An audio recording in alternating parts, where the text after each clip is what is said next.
I've always been a straight shooter, so I won't sugarcoat anything. My marriage took a turn I never saw coming. My name's Jake, and my wife, Amelia, and I had what I thought was a steady, no-nonsense relationship. Nothing over the top, nothing dramatic, just two people who lived a simple, practical life together. I work in IT, a job that keeps the bills paid and food on the table, while Amelia works part-time at a local bookstore. She always said she liked the balance, having a job that kept her occupied without stressing her out. I never saw any signs that she wanted more. And then there was her best friend, Sarah. Sarah was Amelia's complete opposite. She was one of those free-spirited types who couldn't sit still, always jumping from one interest to another. One month, she'd be obsessed with painting. The next, she was talking about starting a travel blog. It was never-ending. That was fine for her, I guess, but I liked stability. I liked knowing where I stood. For a long time, I thought Amelia felt the same way. But then, little by little, things started to shift. She began talking about how her days felt repetitive, how she needed something to shake up her routine. I remember one evening, sitting at the kitchen table, watching her sigh as she stirred her tea, saying she felt stuck in a loop. She pointed out how I had my video games, my way to unwind after work, but she had nothing that truly excited her. This wasn't the first time she'd brought it up, but something about the way she said it that night stuck with me. It wasn't just a passing complaint, this was deeper. She wasn't just looking for another random craft project to kill time, she wanted something that made her feel alive. And for the first time, I realized how frustrated she really was. I tried to be supportive. I nodded, listened, told her she should absolutely find something she could enjoy. I didn't want her to think I was just trying to get her out of my hair. It wasn't about that. I wanted her to be happy. Just pick something you'll actually stick with, I remember telling her. She appreciated the encouragement, but I could tell she was still uncertain. I think she expected me to have an answer right then and there, to come up with the perfect solution to her boredom. But I wasn't a mind reader. Over the next few days, she went through a cycle of possible hobbies. Every night, she'd excitedly mention something new she had read about online or heard from Sarah. Pottery, yoga, knitting. But by the next day, she'd already dismissed each idea as not really her thing. I won't lie, I was starting to wonder if she'd ever find something that stuck. Amelia wasn't lazy, but she was picky. She didn't just want a way to pass the time, she wanted something she could throw herself into, something that truly mattered to her. And that made it difficult. Then, one evening, I was scrolling through YouTube after work, just killing time. Somehow, I ended up watching a video of people horseback riding. I don't even remember what led me there, but something about it made me pause. It was different, not the usual indoor hobby suggestions she'd been tossing around. It had a sense of adventure, a little bit of unpredictability. And I thought, maybe this is it. Maybe this is what she's looking for. I called her over, and she sat next to me, curious. "Hey," I said, nodding toward the screen. "What about horseback riding? You're always saying you want something different. This is definitely different." She looked at the video, then at me, and I saw her eyes light up just a little. This wasn't the polite, half-hearted interest she'd shown with yoga or knitting. No, this was real. "Horseback riding," she repeated, as if testing the words out. I nodded. "Why not? It's outdoors, it's physical, and it's not something you've done before." For the first time in weeks, she smiled, really smiled. I knew then that we were onto something. The next morning, she was still talking about it, looking up local stables, checking prices and schedules. That's when I knew she was serious. I had no problem with it. If this made her happy, then great. It wasn't my thing, but it didn't need to be. I even told her I'd help cover the costs if it was something she really wanted to do. "Go for it," I told her. And that was that. A few days later, she found a place that offered lessons and booked her first session for the upcoming weekend. Sarah, of course, was all in, already planning to go with her, turning it into a girl's thing. I didn't mind. If having Sarah along made Amelia more likely to stick with it, that was fine by me. Little did I know just how much this one decision was going to change everything.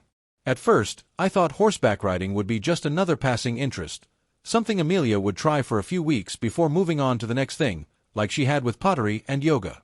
But this time, something was different. She didn't just enjoy it, She became obsessed. By the second week, she was writing 3 times a week, rain or shine. It didn't matter if it was cold, if she was tired, or if she had other plans, her lessons always came first. At first, I was happy for her. She finally found something she was passionate about, something that made her light up again. And honestly, that's all I wanted. She'd come home talking non-stop about the horses, the techniques she was learning, even the names of every horse at the stable. Amelia had never been this invested in anything before.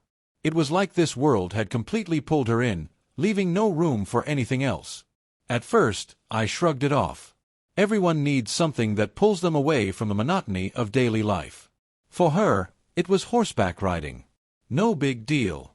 But then, things started to shift. She began rearranging her entire schedule around the stable. Weekend plans. They had to be worked around her riding sessions. Date nights. Well, she had to be back by a certain time because I can't miss my lesson. It felt like, little by little, she was building a whole separate life, one that didn't include me. Still, I told myself it was harmless. Maybe I was just overthinking things. Then, one evening, I noticed something strange. Amelia had this vibrator, something she kept in her nightstand drawer. I never really paid much attention to it. It was hers, after all. But that night, I was looking for something in the drawer and noticed it was missing.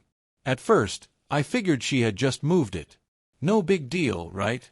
But when I checked around, it was nowhere to be found. I didn't bring it up right away because, honestly, it felt ridiculous. Why would I care about something like that?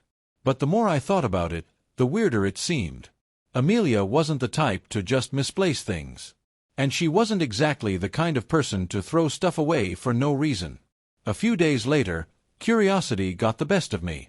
While we were sitting on the couch watching TV, I casually asked, "Hey, did you move that vibrator you used to keep in the drawer?" She barely even reacted. She just looked up from her phone and said, completely casually, "Oh, that? I gave it to Sarah." I blinked. "You what?" "She's never used one before, and she was curious," Amelia said with a little shrug, like it was the most normal thing in the world. I sat there for a second, trying to process what I'd just heard. Who the hell just gives away something like that? It wasn't a book or an old sweater, it was a personal item. Not exactly the kind of thing you pass around between friends.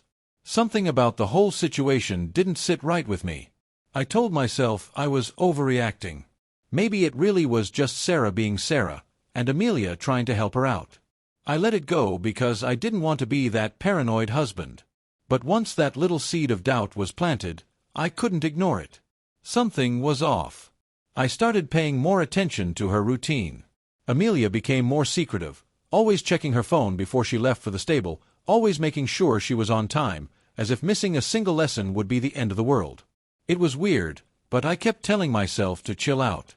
It wasn't until I noticed something else, something small, but different, that my gut started screaming at me.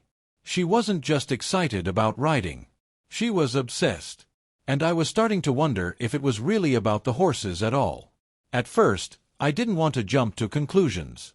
I wanted to believe that my wife had simply found something she loved, something that gave her purpose. But the more I watched her, the more uneasy I became. It wasn't just the way she structured her entire life around the stable, it was how she acted when she got home. She was different. Distracted. Secretive. She'd come back from her lessons looking different. Not just exhausted, but almost flushed, as if she had been doing more than just riding horses. And then there was her phone. She was never glued to her phone before. Sure, she'd scroll through social media or text Sarah, but lately it had become an extension of her hand. I'd catch her smiling at her screen, biting her lip as she read something. If I so much as glanced at her phone, she'd tilt it away, acting as if she didn't want me to see what she was reading. One evening, I finally asked. I kept my tone casual, not wanting to sound accusatory. "What's got you smiling so much at your phone lately?" She barely looked up, her expression carefully neutral. "Oh, just Sarah," she said. "She's always sending me funny stuff. You know how she is." That explanation might have been enough to satisfy me, if I hadn't seen the look in her eyes. It wasn't amusement. It was something else. I decided to press a little. "Oh yeah. What kind of jokes? She shrugged. Just random things. She found some horse riding tips online and sent them to me. Ways to improve technique and make things more fun. She smiled again, but it felt forced. Something about the way she said, "make things more fun," put a bad taste in my mouth. I nodded, pretending to accept her explanation. Well, maybe you can show me sometime. She hesitated. Just for a second. Then she quickly nodded. Yeah, maybe someday. And then, just as fast, she changed the subject. That was the moment I knew. I didn't have proof, not yet. But I knew my wife was hiding something. And I was going to find out exactly what it was. At this point, I was trying to play it cool, but I was getting really curious about what was going on at that stable. Amelia spent more time there than she did at home, and I had never once gone to see what she actually did during those long hours. So, one night, I brought it up. Maybe I'll come watch you ride one day, I said casually over dinner. I mean, I've never actually seen you in action. Might be fun. I expected her to be excited. Or at least indifferent. But instead, she froze for just a fraction of a second, so quick that I almost missed it. Then she forced a laugh. Oh, you wouldn't enjoy it. It's just me riding in circles, working on technique. Not that exciting. I raised an eyebrow. You sure? I mean, you love it so much. I figured it'd be cool to see what all the fuss is about. She waved a hand dismissively. Trust me, it's boring to watch. She must have realized I wasn't totally convinced, because she quickly pulled out her phone. Here, I'll show you something. She scrolled through her photos and handed me her phone. The screen showed a picture of a pony, a small, soft brown horse with big, gentle eyes. They just brought her in recently, Amelia said, smiling. Her name's Daisy. She's still getting used to the place, so I've been staying longer at the stable to help her adjust. Her voice had that soft, affectionate tone people get when they talk about something they really love. And for a moment, I almost let my suspicions go. Almost. She's cute, I said, nodding at the picture. Amelia beamed. She's more than cute. She's amazing. She needs a lot of care, and sometimes it's just easier to stay later to make sure she's comfortable. Something about the way she said that stuck with me. Staying later. How late, exactly? After that night, she talked about Daisy constantly. Every time she came home, she'd tell me about how much progress they were making, how the pony was starting to trust her. I played along, nodding and asking questions, but deep down, I couldn't shake the feeling that I was missing something. It wasn't that I was jealous of a pony, but it was becoming painfully clear that Amelia was slipping into a world I wasn't part of. And she didn't want me to be part of it. One night, I asked again. So, do you think I could come see Daisy sometime? Just to check out what you've been up to. Amelia gave me a tight smile, but there was something guarded in her eyes. Maybe, she said. But honestly, it's just a lot of repetition. Nothing interesting. I let it drop again. But now, I wasn't just curious. I was determined. She kept showing me pictures of the stable, of Daisy, of the other horses, but it wasn't the same as being there. I trusted my wife. I wanted to trust my wife. But I couldn't shake the feeling that something was happening at that stable. And whatever it was, she didn't want me to see it. The more Amelia tried to downplay my interest in the stable, the more suspicious I became. It wasn't just that she was brushing me off, it was how she did it. Every time I mentioned stopping by, she had a new excuse. It was boring. I wouldn't like it. It was just a lot of repetitive training. I nodded, acting like I accepted her answer. But something about the way she was too quick to explain, too eager to laugh it off, made my gut tighten. I wanted to believe her. I really did. But I wasn't stupid. That night, when Amelia fell asleep, I did something I never thought I'd do. I took her phone. I wasn't proud of it. I hated the idea of invading her privacy, of being that husband who had to sneak around to find the truth. But I couldn't ignore the feeling in my gut anymore. I unlocked her phone and went straight to her messages. Her chat with Sarah looked normal at first, random memes, casual conversations about their day, the usual. But as I scrolled further, the messages started to change. They became different. More explicit. More detailed. My stomach turned as I read through them. Sarah wasn't just sending her jokes. She was guiding her, giving her instructions.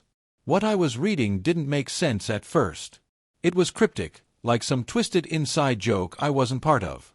There were messages about being patient, about trusting the process, about giving in completely. And then, the name Daisy came up. Not in the way I expected. Sarah had sent Amelia a message that made my blood run cold. Tonight's the perfect time. Just relax and let Daisy take the lead. It's better when you don't fight it. My hands started shaking. This had to be a mistake. I had to be reading this wrong. But as I scrolled further, the messages only got worse. Sarah was encouraging her, telling her what to do, making suggestions. And Amelia wasn't resisting. She was eager, excited, talking about how she had never felt so alive, how she wanted to push her limits. I felt sick. I wanted to believe there was some other explanation, that I was misinterpreting what I was reading, that it wasn't what it looked like. But deep down I knew. My wife had gone too far. The next morning, I couldn't even look at her the same way. She kissed me goodbye like everything was normal, like she wasn't hiding some disgusting secret. I forced myself to act like I hadn't seen the messages, like I wasn't already planning my next move. The moment she left, I grabbed my keys. I was going to the stable. And I was going to find out exactly what the hell was happening there. I crept forward, my breath steady but my heart hammering so hard it felt like it might burst from my chest. The stable was dimly lit, the faint glow from the overhead lights casting long shadows over the wooden stalls. The scent of hay and damp earth filled the air, but underneath it, something felt off. Then, I heard it, soft murmurs, hushed laughter. I edged closer to the gap between the wooden panels, forcing myself to look. And that's when my world shattered. Amelia! She was inside the stall, her body bare under the dim light, her movements slow, deliberate. Her skin glistened, her breath coming in uneven gasps. But it wasn't just her. Sarah was there too, standing close, watching with an approving smirk. And then there was Daisy, the pony Amelia had been obsessing over for weeks, the one she always talked about as if it was the most important thing in her life. The way she was interacting with the animal, the way Sarah was laughing and whispering in her ear, it made my stomach twist violently. This wasn't just a woman passionate about riding. This was something else entirely. A sickness spread through my chest, hot and suffocating. I wanted to look away, to pretend this wasn't happening. That the woman I had married, the person I had trusted with my entire life, wasn't standing there in the middle of something so twisted, so impossible to comprehend. But I couldn't look away. Because this was real. This was what she had been hiding. A sharp rage cut through me, clearer than anything I'd ever felt. My body moved before my brain could catch up, my hand shoving the stable door open so hard that it slammed against the wall with a deafening bang. Both Amelia and Sarah jumped. Her eyes, wide, full of panic, met mine. For a moment, everything was frozen. Sarah took a step back, the smugness vanishing from her face. Amelia scrambled to cover herself, her lips parting as if she was about to speak, but no words came out. I could feel my breathing, heavy and uneven, the weight of what I had just witnessed sinking in like a stone. "What the hell is this?" My voice was low, steady, dangerous. Amelia stammered. "Jake." I held up a hand, stopping her before she could spill out whatever pathetic excuse she was about to come up with. I turned to Sarah, my expression stone cold. "And you? You encouraged this." She didn't answer. Because there was nothing to say. Nothing that could explain this away. I exhaled sharply, my hands clenched into fists. "This is over," I said finally, my voice dripping with disgust. Amelia's face crumbled, but I didn't care. I turned and walked away, the sound of her sobs behind me meaningless. I had seen enough. I was done. I pushed through the stable doors, the cool night air hitting me like a slap. My lungs burned as I inhaled sharply, trying to steady myself, but nothing could settle the storm raging inside me. I had come here for answers. And now I had them. It was worse than I ever could have imagined. I climbed into my car, my hands gripping the steering wheel so tightly my knuckles turned white. My whole body trembled, my mind racing through every memory I had of Amelia, every moment we had spent together, every time I had told myself I could trust her. It had all been a lie. She had chosen this. She had thrown everything away. And now, she was facing the consequences. The barn doors burst open, and Amelia ran toward my car, barefoot, still barely covered. She looked wild, desperate, like she knew this was it. She slammed her hands against the driver's side window, tears streaming down her face. "Jake, please," she sobbed. "Just let me explain." I didn't even look at her. There was no explanation. No justification. Nothing. I started the car, the engine roaring to life. Amelia flinched, her hands dropping to her sides. I saw her mouth move, forming words I couldn't hear over the sound of my own breathing. I put the car in gear. And I drove away. The drive home was a blur. My hands were shaking, my vision swimming with images I wanted to forget but knew I never would. By the time I pulled into the driveway, I had already made up my mind. I walked into the house, straight to the bedroom, and grabbed the biggest suitcase I could find. I threw her clothes inside, shirts, dresses, whatever my hands could grab. I didn't care if I ripped them, didn't care if anything got damaged. She wasn't coming back. Not to this house. Not to me. When I was done, I dragged the suitcase to the front door and tossed it outside. I grabbed more of her things, shoes, bags, whatever personal belongings I could find, and added them to the growing pile on the lawn. Then I stood there, staring at it all, the weight of everything finally settling in my chest. The woman I had loved, the life I had built, the trust one had given so freely, it was all gone. For good.